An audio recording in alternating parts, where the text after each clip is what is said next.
আসসালামু আলাইকুম শিক্ষার্থীরা, কি খবর, কেমন আছো? আজকে আমরা ক্লাস 9-10 এর অর্থাৎ এসএসসি 26 ব্যাচের আজকে পরীক্ষা হয়েছে। তোমরা জানো আজকে জেনারেল ম্যাথের পরীক্ষা হয়েছে। তো এসএসসি 26 ব্যাচের জেনারেল ম্যাথের সংক্ষিপ্ত কয়েকটা প্রশ্ন আছে। যেমন এখানে দেওয়া ছিল যে X plus one by X সমান সমান 5 হলে X square minus one by X স্কোয়ারের মান কত, এটা নির্ণয় করতে বলছে। তারপর বলছে খ নম্বর বলছে যে P P plus one by P equal to 4 হলে P power 6 plus 1 divided by P Q এর মান নির্ণয় করতে বলছে। আর গ নম্বরে বলছে হচ্ছে উৎপাদকে বিশ্লেষণ করো পি পাওয়ার 4 মাইনাস 27 পি স্কোয়ার প্লাস 1। ঠিক আছে, এই যে প্রশ্ন তিনটা দেখতেছো, এটা হচ্ছে 2026 সালের এসএসসি পরীক্ষার প্রশ্ন এবং এগুলো সংক্ষিপ্ত প্রশ্ন। ঠিক আছে, অনেকে ভাবতে পারো যে সৃজনশীল না, আসলে এটা সৃজনশীল না, এগুলো হচ্ছে সংক্ষিপ্ত প্রশ্ন এবং এটা হচ্ছে ঢাকা বোর্ডের। ঠিক আছে, এটা হচ্ছে ঢাকা বোর্ড, এটার বোর্ড হচ্ছে ঢাকা বোর্ড। তাহলে এটা হচ্ছে ঢাকা বোর্ডের প্রশ্ন এবং এটা সংক্ষিপ্ত প্রশ্ন। তো চলো দেখি, আর এটার সেটটা সম্ভবত সাহারা সেট এটার সেটটা। তো এখন চলো আমরা দেখি এখানে আমরা কিভাবে সলভ করি। এখন এখানে বলছে যে উৎপাদকে বিশ্লেষণ করো পি পাওয়ার 4 মাইনাস 27 পি স্কোয়ার প্লাস 1। এটা উৎপাদকে বিশ্লেষণ করতে বলছে, তাই তো? তো চলো আমরা উৎপাদকে বিশ্লেষণ করি। গ নম্বর, এটা কিন্তু অনেকে সৃজনশীল ভাবিও না, সৃজনশীল কিন্তু এত সহজ হয় না, এটা হচ্ছে সংক্ষিপ্ত প্রশ্ন। ঠিক আছে, আচ্ছা, তো চলো আমরা গ নম্বর সমাধান করি। গ নম্বরে আমরা এখানে বলছে যে উৎপাদক বিশ্লেষণ করতে বলছে, তাহলে আমার এখানে দেওয়া আছে পি পাওয়ার 4 মাইনাস 27 পি স্কোয়ার প্লাস 1। ঠিক আছে, এটাকে আমাকে উৎপাদকে বিশ্লেষণ করতে বলছে। এখন দেখো এই যে 27, এটাকে আমি রুট করব। যদি এটা রুটের মান আমার আসে তাহলে বুঝবো যে না এটা ঠিক আছে। এখন এটাকে যদি রুট করি 27, এটা কি রুট যায়? অবশ্যই যায় না। তারপর দেখো এটাকে যদি আমি আরেকটু বাড়াই দিই 28, উপরে যদি যাই, উপরের দিকে যাই, অর্থাৎ 27 থেকে যদি উপরের দিকে যাই তাহলে কি এটা রুট হয়? অবশ্যই হয় না, তখন এটাও বাদ। এরপর দেখো যেহেতু উপরের দিকে যাচ্ছে না, উপরের দিকে আমি যতই যাই আমার রুট হয় না, তাহলে আমি নিচের দিকে যাব। নিচের দিকে দেখো রুট ওভার 26, এটা যায়? অবশ্যই যায় না। এটাকে যদি রুট করি তাহলে ভগ্নাংশ আসে বা দশমিক আসে। এবার তুমি যদি আরেকটু নিচে দাও, অর্থাৎ 27 থেকে 26 এবং 26 থেকে যদি আরেকটু নিচে যাই তাহলে হচ্ছে রুট ওভার 25, যা রুট যায়, অর্থাৎ এটা বর্গ যায়, বর্গমূল যায়, তাহলে বর্গমূল হলে এটা আছে কত? 5।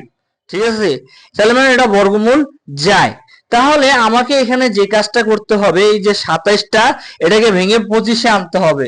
অর্থাৎ 27 থেকে যদি আমি 25 বাদ দেই, 27 থেকে যদি আমি 25 বাদ দিই তাহলে 2 থাকে, হচ্ছে 2।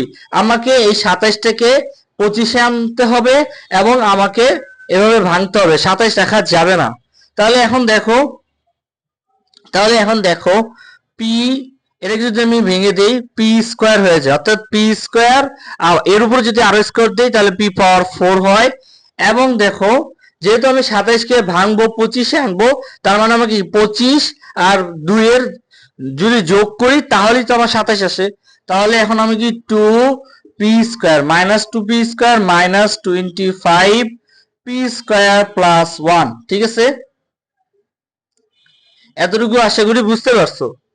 কি করছি, যেহেতু আমার 27 রুট যায় না, তাহলে আমি দেখছি আমার কোন ভ্যালুটার রুট যায়। আমার 25 হচ্ছে রুট যায়, তাহলে আমি এটাকে রুট করছি এবং এই যে 27টা, এটাকে আমি 25-এ আনছি যাতে করে আমার বর্গমূল করা যায়। ঠিক আছে, তাহলে এখন দেখো 25-এ যদি আনি আমাকে 2 কমাতে হবে, মানে এখানে 2 বাড়াতে হবে।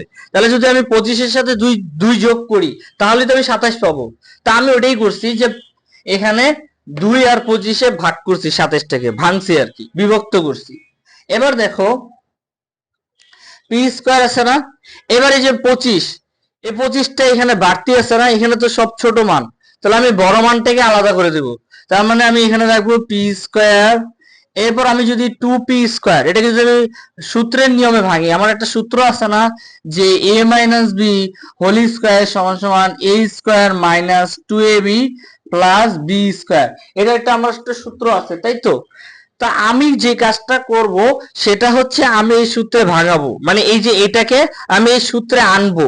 তাহলে দেখো 2 ইন্টু পি, এ এ এ হচ্ছে পি ইন্টু এই যে আমার এই যে 1, এই যে 1, তাহলে ইন্টু 1 প্লাস 1 স্কয়ার, এই যে 1 স্কয়ার, তারপর হচ্ছে কি মাইনাস এই যে 25 আছে না, এটাকে আমি যে ওই যে ভাঙবো, তাহলে হচ্ছে 5p whole square, 5p whole square, ঠিক আছে?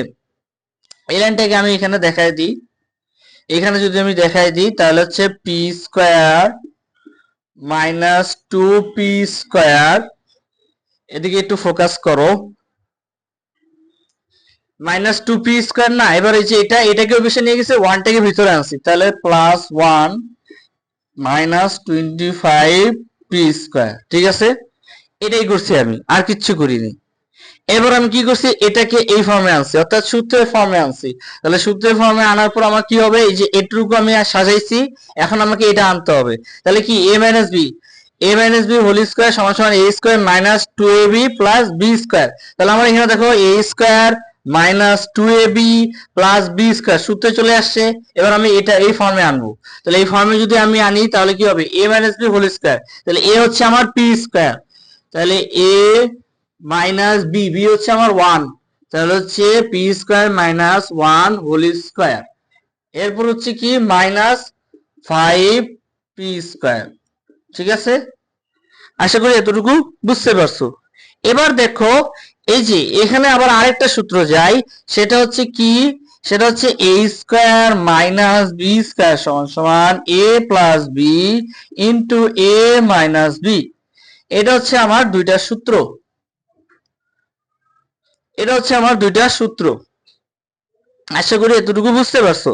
তাহলে এই যে আমার নিচের যে এটা, এই মানটা, এটা কিন্তু আমার কি সূত্রে যায়, যে এই যে দেখো a স্কয়ার, এটা আলাদা একটা a স্কয়ার, আর এটা হচ্ছে আমার b স্কয়ার, তাহলে আমি সূত্রে ফেলাবো কি a plus B into a minus B. তাহলে আমি সূত্রে ফালাই, তাহলে দেখো a plus B P square minus 1, তবে কি a প্লাস বি প্লাস হচ্ছে 5p, এই যে 5p ইনটু, এবার দেখো a মাইনাস বি, এ হচ্ছে কি p² মাইনাস 1, এই যে p² মাইনাস 1, এরপর হচ্ছে কি মাইনাস বি, বি হচ্ছে কোনটা 5p, এই যে 5p, এই হচ্ছে আমার অ্যান্সার, এটাই হচ্ছে আমার অ্যান্সার। আশা করি বুঝতে পারছো, এটাই হচ্ছে আমার অ্যান্সার। তাহলে এটাই হচ্ছে আমার অ্যান্সার।